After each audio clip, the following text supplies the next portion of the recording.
panen raya jagung di Kabupaten Biren. Lokasinya di Desa Batai Raya, Kecamatan Juli, Kabupaten Biren. Ini adalah suatu program desain dari BNN. Kemudian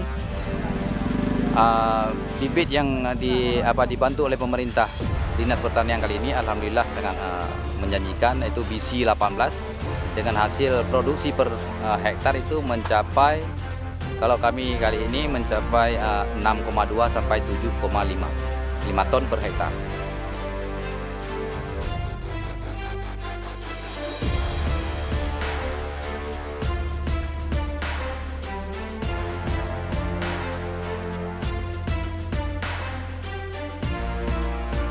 Dinas Pertanian dan Perurbanan Aceh di era 4.0 ini sangat menekankan fungsinya mekanisasi pertanian.